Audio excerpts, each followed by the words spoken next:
The chamber stretched wide enough to hold mountains. 200 species filled the seats, their voices creating a noise that sounded like wind through a broken city. Ambassador Minho Park stood at the human platform, his hands behind his back, watching the chaos. Next to him, Yuna Kim shifted her weight from foot to foot. She was young for a diplomat, barely 30, and this was her first major Senate session. The High Chancellor Vextor spread his wings.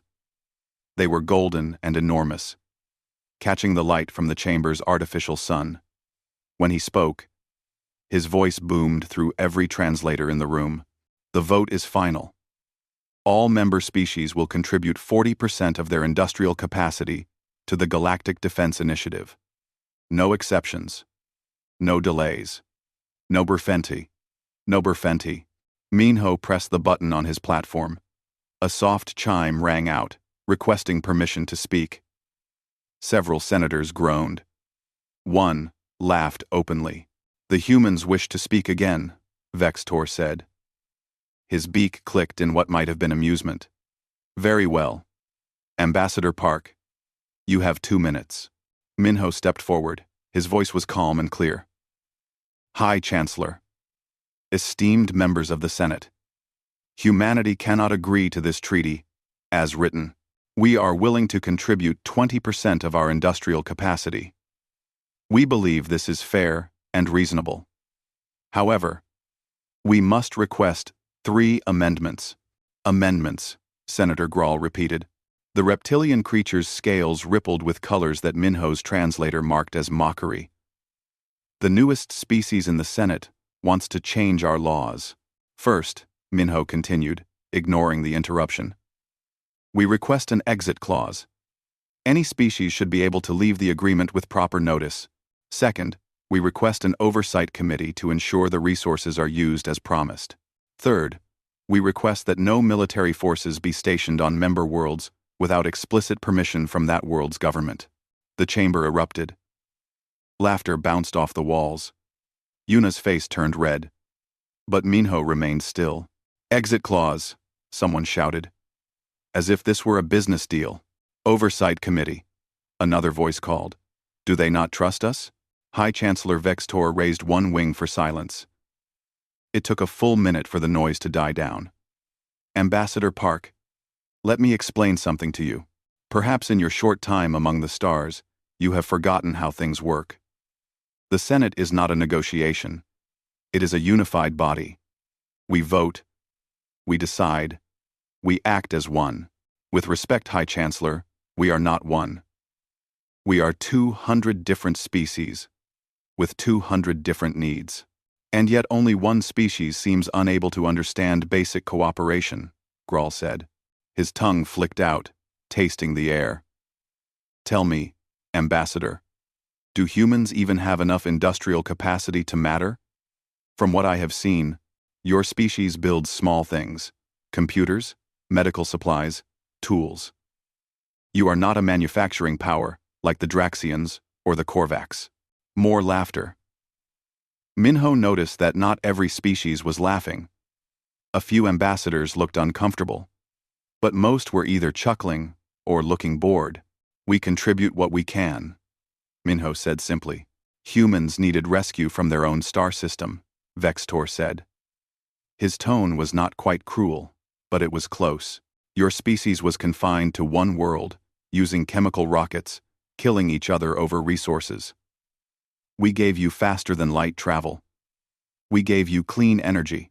We gave you access to the galactic community. And now you stand here making demands? Yuna took a half-step forward, her hands clenched. Minho touched her elbow gently, stopping her. We are grateful for the hand of friendship extended to us, Minho said. We have tried to be worthy of it. But gratitude does not mean we surrender our right to govern ourselves. Govern yourselves. Grawl leaned forward. You are barely keeping your own colonies functioning. Half of them want independence from Earth. Your species cannot agree on anything. You have 17 different languages, 40 different governments, and you still have wars among yourselves. We do, Minho agreed. We are fractious. We argue. We disagree. But we work it out. That is what free people do.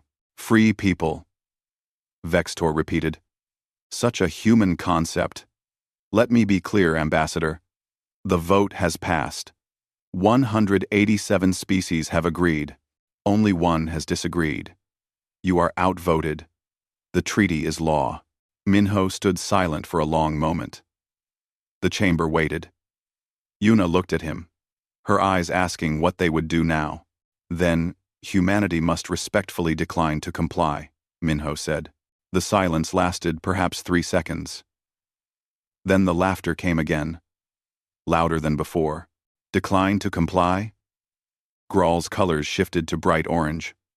You cannot decline. You are a member of the Senate. You follow Senate law. Oh, we joined the Senate freely, Minho said. Leave. Vextor's wings spread wider. You cannot leave. There is no mechanism for leaving. You signed the founding charter.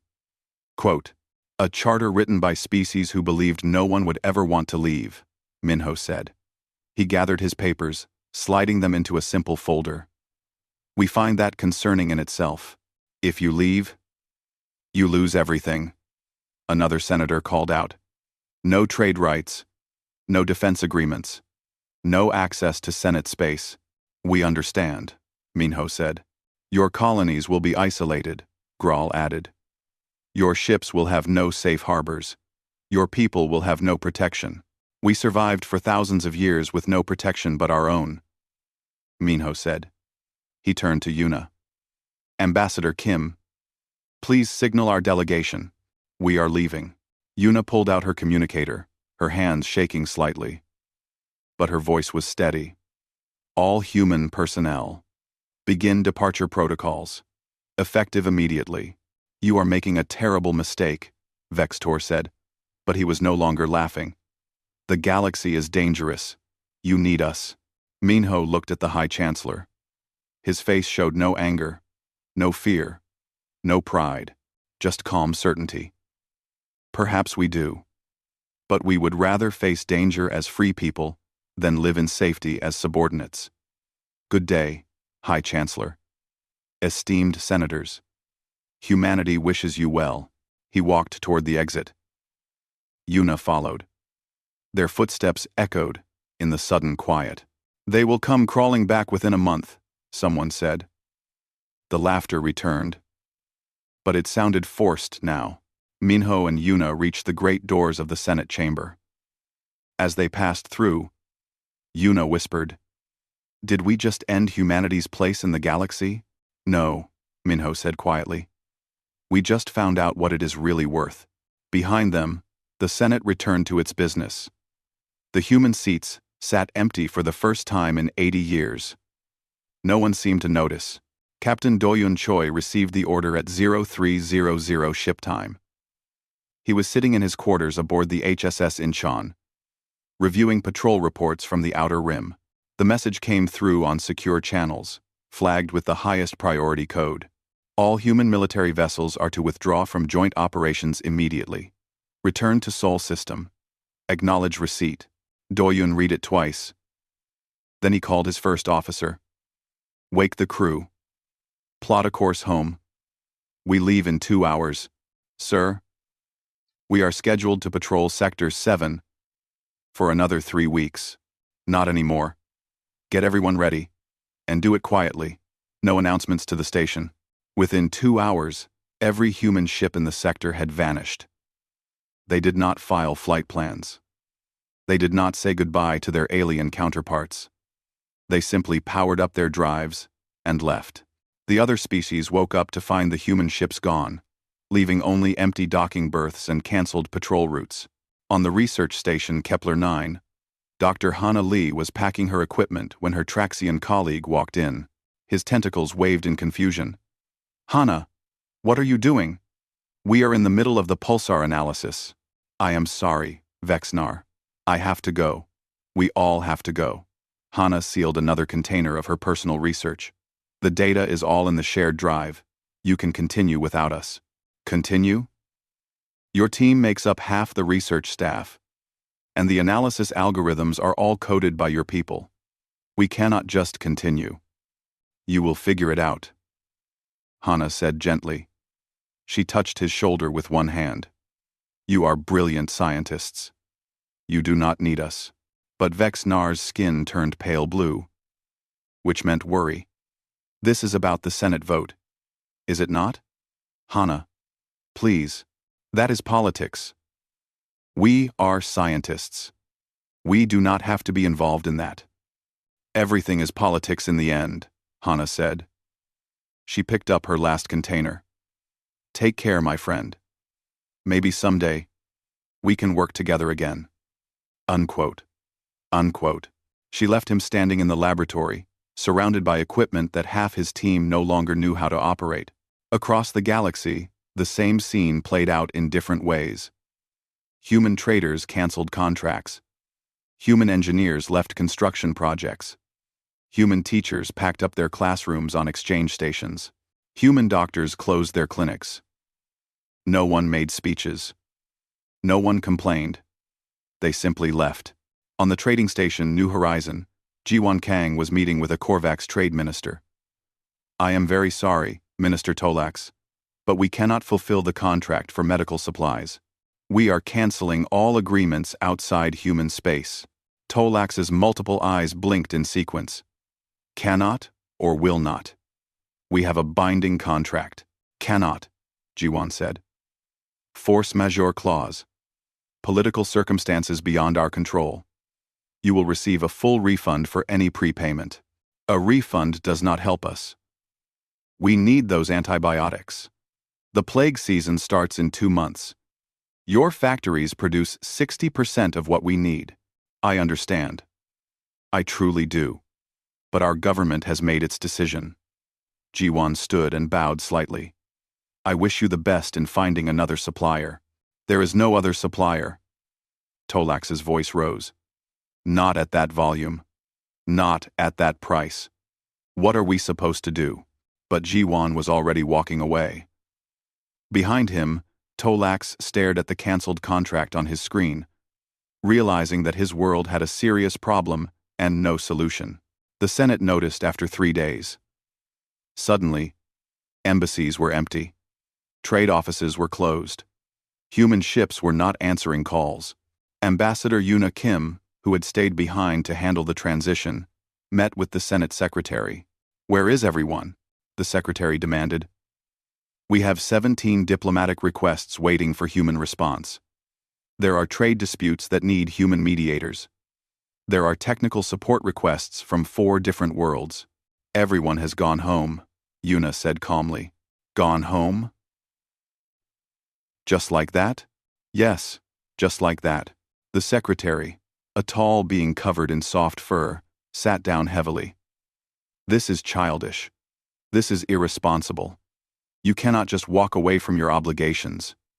We can, Yuna said. We are. And we have fulfilled all our obligations. Every contract has been cancelled properly. Every deposit has been refunded.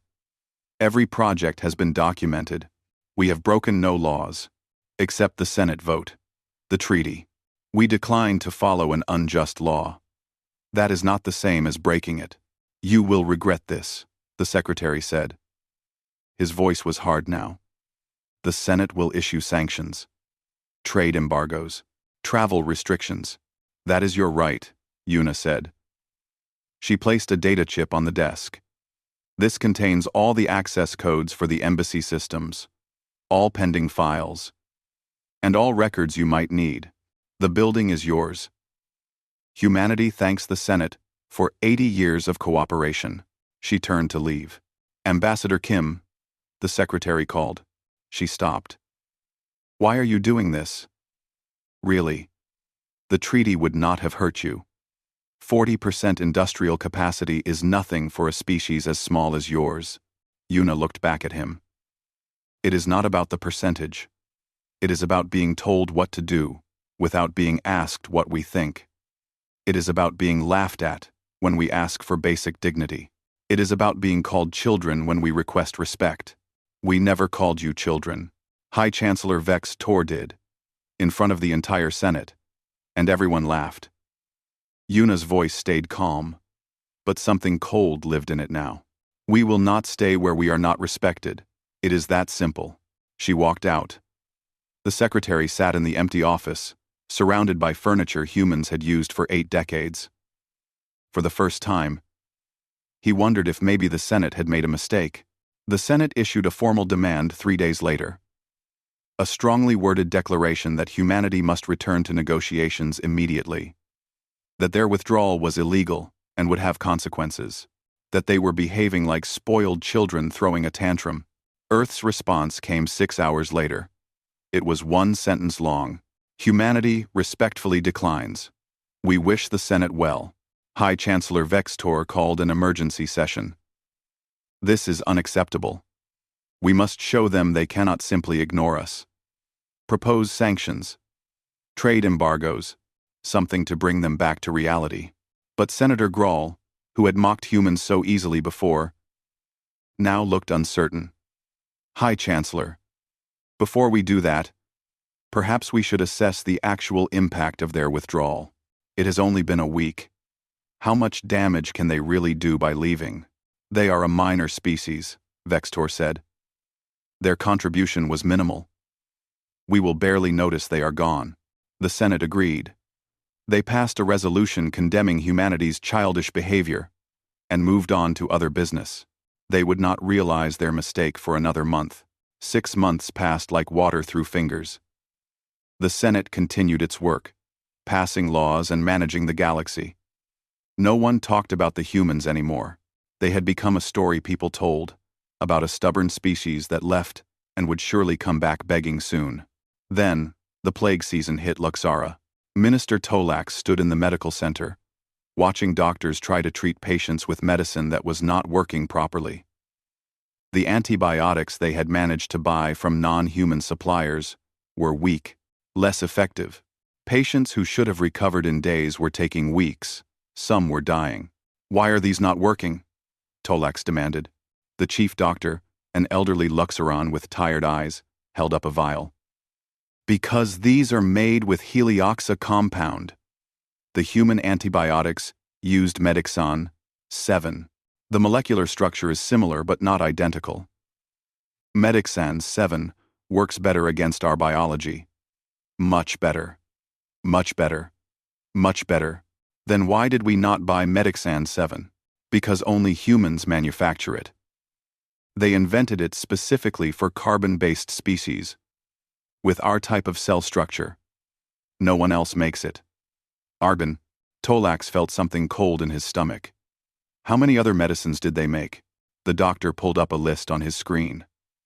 According to this, humans manufactured or improved 63% of all antibiotics in Senate space.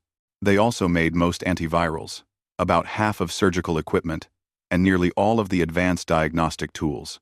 That cannot be right. They are too small. They are efficient. And they focused on things other species found boring. Medicine does not make much profit compared to weapons or ships, but humans seem to care about it anyway. Tolax left the medical center and went directly to the Senate. He requested an emergency session. When he stood to speak, his voice shook with anger and fear. We have a crisis. The plague season is killing more people than usual because we do not have proper medicine. We do not have proper medicine because humans made most of it. We never noticed because they just made it. Quietly, efficiently, without making a fuss. Senator Grawl shifted in his seat. We will find other suppliers. Give it time. Senator Grawl, give it time. Time?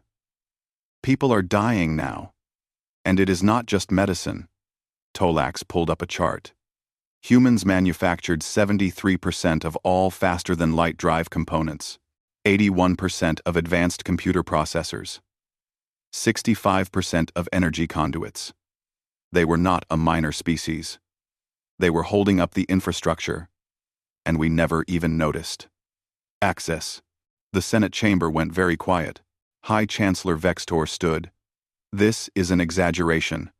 We have industrial capacity across hundreds of worlds. Yes, but check who maintained it, Tolax said. His voice was bitter now.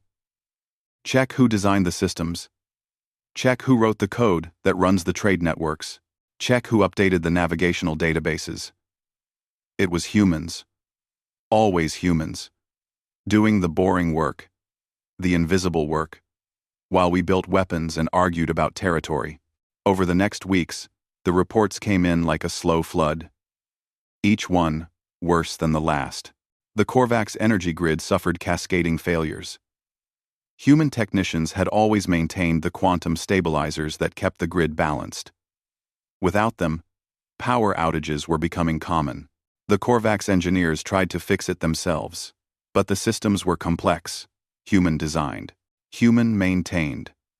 The manuals were written in ways that assumed human expertise. The trade routes that connected the galaxy started having problems. Ships were getting lost. Not many, but enough to notice.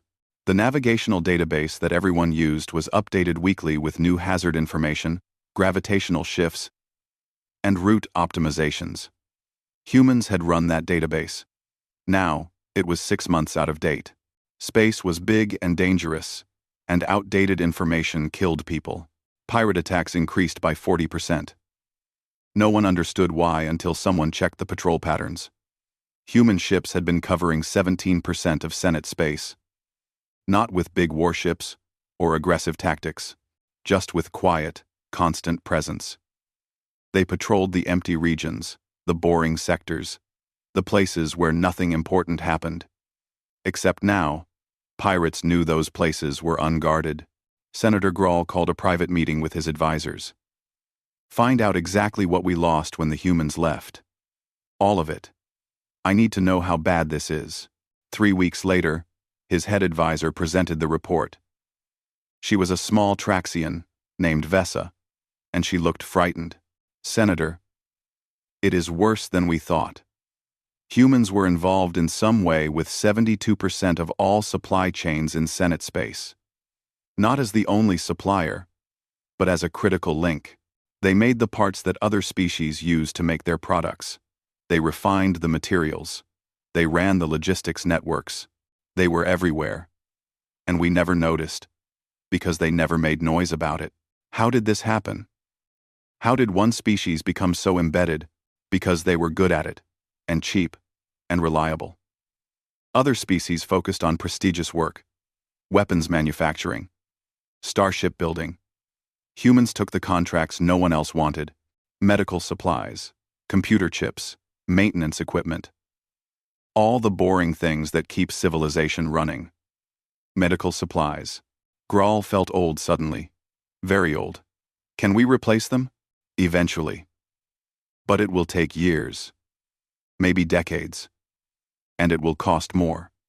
Humans were efficient. They had automated factories, advanced AI systems, quality control that was obsessive. Other species can do the work, but not as well, and not as cheaply. What do we do now? Vesa hesitated. We could try to negotiate. They will not. They made their choice. Then we adapt.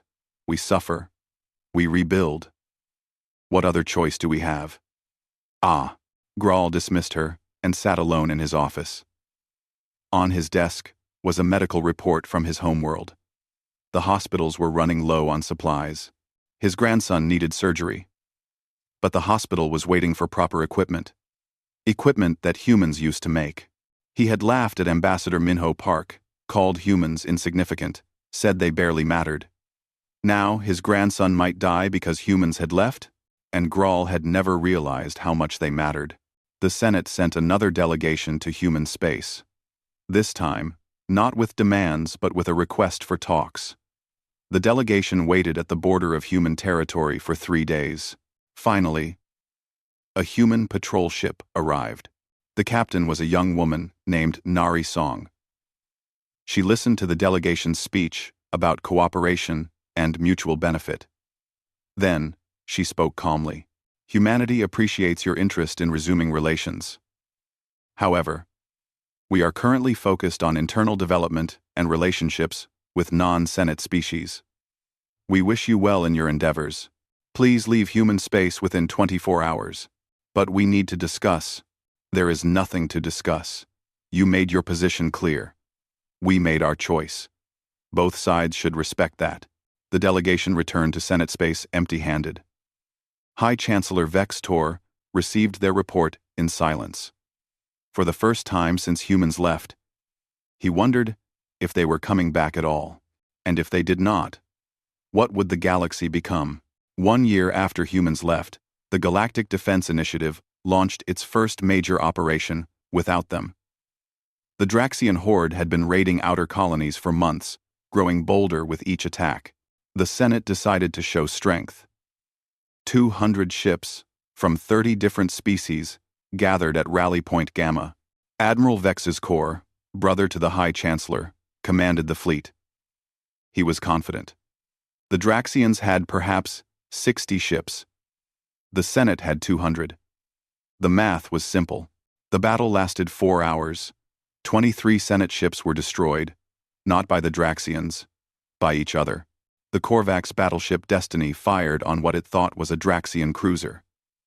It was actually the Traxian destroyer, Valiant. The Traxian ship returned fire, instinctively. Within minutes, 3 different species were shooting at each other, while the Draxians watched in confusion, then retreated safely. Admiral Vex's Corps called for ceasefire. It took 20 minutes for all ships to stop firing. By then, hundreds of soldiers were dead. The investigation revealed the problem immediately. Every species had their own communication protocols, their own targeting systems, their own identification markers. For decades, humans had provided the translation layer, the software that made everything compatible, the updates that kept all systems synchronized. Without it, the fleet was 200 ships that could barely talk to each other. How did we not notice this before? Vexcor demanded. His communications officer, a young avian named Excelthas, looked miserable. The human systems were integrated at such a deep level that we thought they were standard. They updated automatically. They just worked. We never questioned it. Can we fix it? Eventually. But we need to get 30 different species to agree on one standard. That alone could take years. Then we need to rebuild all the systems. Then we need to test them. Then, how long? Zelthus was quiet for a moment. 5 years. Maybe 10. The Draxian horde sensed weakness. Their raids increased. Colonies that had been safe for decades suddenly faced attacks. The Senate fleet could not respond effectively. Every operation required weeks of preparation just to make sure ships could communicate. By the time they arrived, the raiders were gone. 15 colonies were abandoned. The refugees flooded into Senate core worlds, bringing stories of betrayal and incompetence. The economic situation got worse. Trade between worlds continued, but it was slow now, inefficient. The logistics networks that humans had built were falling apart. Ships took longer routes because the navigational data was outdated. Cargo sat in warehouses because the inventory systems did not sync properly anymore. Prices rose. Shortages became common. On the Korvax homeworld, protests erupted. The energy grid had collapsed twice in the past month. Food supplies were inconsistent. The government promised solutions, but nothing changed. We want to leave the Senate, the protesters chanted. We want freedom. The Korvax government approached the Senate with a formal request. Our people are suffering. The treaty is not working for us. We wish to withdraw. 1. High Chancellor Vextor stood before the Senate Assembly. His wings were no longer bright and proud. They drooped slightly, showing his age. The Korvax cannot leave. The treaty has no exit clause. We are bound together. That is exactly what the humans said, a Korvax representative replied. And you told them they were wrong, that they had to stay. Now we want to leave. And you tell us the same thing. Do you not see the problem? The Senate voted to deny the request. The Korvax were required to stay. But the damage was done. 3 other species immediately filed similar requests. All were denied. All were required to stay in a system that was clearly failing. Captain Doyun Choi stood on the bridge of the HSS Incheon, watching a desperate Luxoran cargo ship approach human space. It was the fifth one this week. They always told the same story. They needed supplies. They needed medicine. They needed help. They were willing to pay. Should we turn them away, Captain? His first officer asked. Doyun considered. Scan them. Make sure they are not armed. Then allow them to dock. We will trade with them. But make it clear we are trading with Luxara, not the Senate. Understood. The word spread quickly. Human space was accepting trade, but only with individual species, not with the Senate as a whole. It was a subtle distinction, but it mattered. Every species that traded with humans was acknowledging that humans were right, that the Senate had been wrong. Dr. Suji Han gave an interview that went viral across the galaxy. She was older now, her hair starting to gray, but her eyes were still sharp. Why did we leave? She repeated the interviewer's question. We left because we were not respected. We contributed to the Senate for 80 years. We built infrastructure. We solved problems. We kept things running. And when we asked for basic consideration, we were laughed at, called children, mocked for being too small to matter. So we left. Not in anger, not with threats. We simply left. And now the galaxy sees what we were actually doing. Do you regret it? The interviewer asked. No. We have grown more in 1 year of independence than we did in 80 years of Senate membership. Our technology has advanced. Our economy is strong. We have built new alliances with species outside Senate space. We are respected now. That matters more than safety. The interview was watched by billions. On dozens of worlds, people started asking uncomfortable questions. Why could humans thrive outside the Senate while Senate members were struggling? What did that say about the Senate itself? High Chancellor Vextor sat in his private chambers, watching the numbers come in. Economic growth, down 17%. Military readiness, down 40%. Public satisfaction, down 30%. All in 1 year, all because one species left. Senator Grawl entered without being announced. He looked older too. His scales had lost their brightness. We need to bring them back. They will not come, Vextor said tiredly. Then we need to change. The treaty needs an exit clause. Voluntary participation. Respect for sovereignty. All the things humans asked for. If we do that, half the Senate will leave. Maybe they should. Maybe we built something that only works through force and fear. Maybe humans saw that before we did. Vextor turned to look at his old friend. Are you saying we were wrong?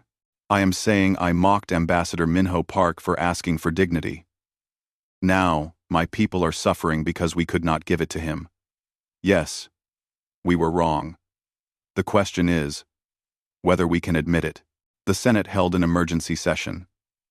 For the first time in its history, it voted to send a formal apology to a departed species. The message was simple. Humanity, the Senate acknowledges errors were made. We request dialogue, not as subordinates, but as equals. We are willing to discuss changes to our structure. Please respond. 3 days later, Earth's response arrived. It came from Minho Park. Now serving as Earth's prime counselor, the Senate's message is received. Humanity appreciates the sentiment. However, we will need to see concrete changes before any dialogue can begin. Words are easy. Actions show truth. When the Senate has reformed itself according to its own conscience, we will be willing to talk. Until then, we wish you well. It was not a rejection. But it was not acceptance either. It was a challenge. Show us you have changed, then we can talk. The Senate faced a choice.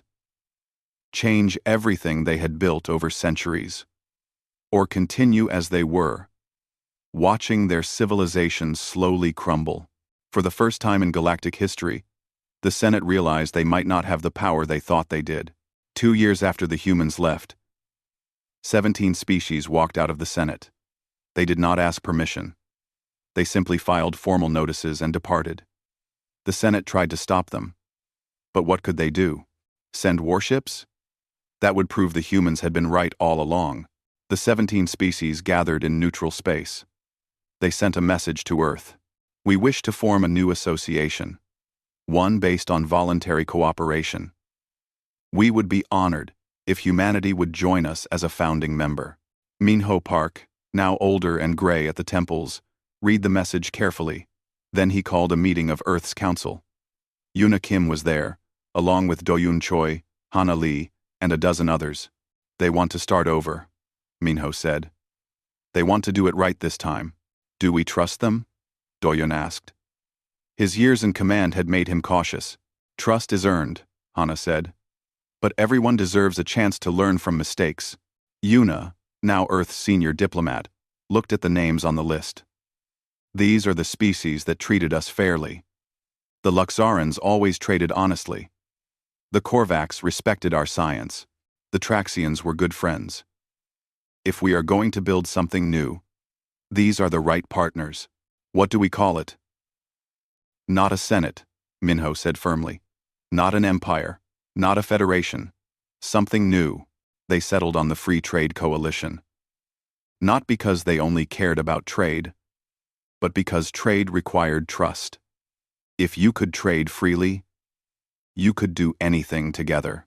The first meeting of the coalition was held on a neutral station. No grand chambers, no artificial sun.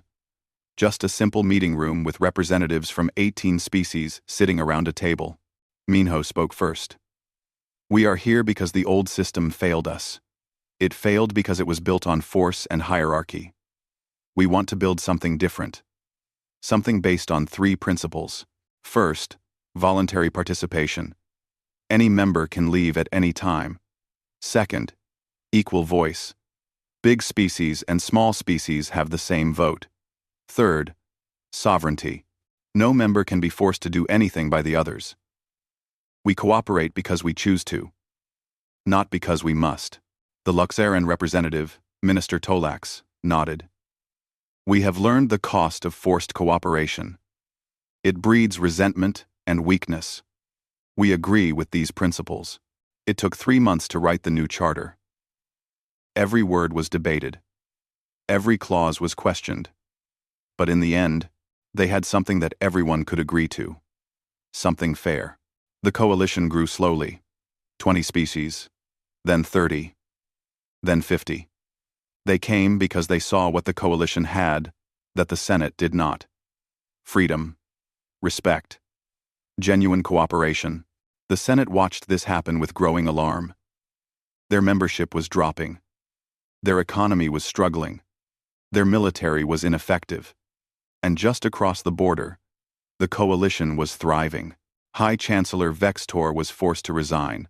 The Senate blamed him for the crisis, though everyone knew the problems ran deeper. The new chancellor was a Traxian named Nethara. She was younger, pragmatic, and willing to admit mistakes. Her first act was to request a meeting with Minho Park. They met on the same neutral station. Nethara came with a small delegation. Minho came alone. Thank you for seeing me, Nethara said. Her translator carried the weight of humility in her voice. Thank you for coming, Minho replied. They sat across from each other. 2 people trying to fix something that was badly broken. Tell me what we did wrong, Nethara said. Not the obvious things, the deep things. Minho was quiet for a moment. You confused contribution with worth. You thought because humans made small things, we were small. But civilization is built on small things. Medical supplies, computer chips, communications protocols. These are not glamorous, but they matter. You also legislated without consent. You voted on laws that affected us without listening to our concerns. That is not cooperation. That is domination. Rightment. Though, we thought we knew better. Maybe you did. But knowing better does not give you the right to force others. My daughter taught me that. She was 6 years old, and she wanted to stay up late. I knew she would be tired the next day. I knew better. But I explained why bedtime mattered, and I let her choose. She chose to sleep. Not because I forced her, but because she understood. That is how you treat people you respect. Nathara absorbed this. The Senate can change. We are already working on amendments. Exit clauses. Oversight committees. Sovereignty protections. Everything humans asked for. Good. But do not do it for us. Do it because it is right. Will you come back? If we change everything? Minho smiled sadly. Chancellor, we have built something new, something better. We are not the same species that left 2 years ago. We have grown. We have allies. We have respect. Coming back to the Senate would mean giving that up. We will not do that. Then what do you want? We want to help. The Senate does not have to die. It can become something better. We can show you how. If you are willing to learn, over the next year, the Senate restructured completely. The forced participation clause was removed. The voting system was changed to require consensus on major issues. Sovereignty protections were added. It was painful. Some species refused to accept the changes and left, but others stayed, willing to try something new. The new treaty was called the Concordat of Valorum. It was based on human principles, but it belonged to everyone. Young Jaewon Lee led the human delegation that helped with the transition. He was barely 30, full of energy and hope. He worked with Senate representatives to rebuild their systems, modernize their protocols, and teach them the lessons humanity had learned. Why are you helping us? A Senate representative asked him one day. We treated your people badly. Because holding grudges is exhausting, Jaewon said. And because you are trying to change. That takes courage. We respect courage. 5 years after humans left, the galaxy looked different. The Senate still existed, but it was smaller, leaner, more focused. The coalition had grown to 70 species. Some worlds belonged to both. Some to neither. But everyone was cooperating, trading, helping each other. Not because they were forced to, because they chose to. Ambassador Yuna Kim, now in her 50s, gave a lecture at the Galactic University. The auditorium was packed with students from 100 species. They wore translator pins, human technology, freely shared with anyone who wanted it. A young avian student raised his wing. Ambassador, I have studied the history. The Senate was cruel to humans. You would have been justified in seeking revenge. Why did you not? Yuna thought about that night 2 years ago, walking out of the Senate chamber with Minho. The laughter following them. The mockery. Because revenge would have made us like them, she said. We chose to be better. We left quietly. We built something new. We showed them what the galaxy could be, not through violence or threats. Through example. Real power does not need to shout. It just is. But they laughed at you. Yes. And now they learn from us. Which do you think hurt their pride more? The students laughed. It was a warm laugh. Not mocking. Understanding. After the lecture, Yuna walked through the campus. She saw species studying together, trading ideas, building friendships. Everywhere she looked, she saw cooperation. Real cooperation. The kind you cannot force. Her communicator buzzed. A message from Minho. Council meeting tomorrow. The Senate has officially adopted the Concordat. They are asking if we would consider observer status. Your thoughts? Yuna smiled. Observer status. Not membership. Not subordination. Just presence. Watching. Helping when asked. That felt right. She typed her response. Yes. But make it clear we are there as equals, or not at all. The response came quickly. Of course. Anything else would be uncivilized. Yuna laughed. She remembered Ambassador Minho saying those words to High Chancellor Vextor 2 years ago. The galaxy had changed since then. Grown. Learned. She looked up at the sky. Hundreds of worlds up there. Billions of beings. All trying to figure out how to live together. It was messy. It was complicated. But it was real. And that was worth more than any treaty forced through laughter and mockery. The galaxy had learned a lesson. One that humans had known for a long time. You cannot build civilization on force. You build it on respect. On cooperation. On the quiet recognition that everyone, no matter how small, has value. The Senate had chuckled when humans left without a sound. Now, years later, they understood. The silence had not been weakness. It had been dignity, and dignity, in the end, was the strongest foundation of all.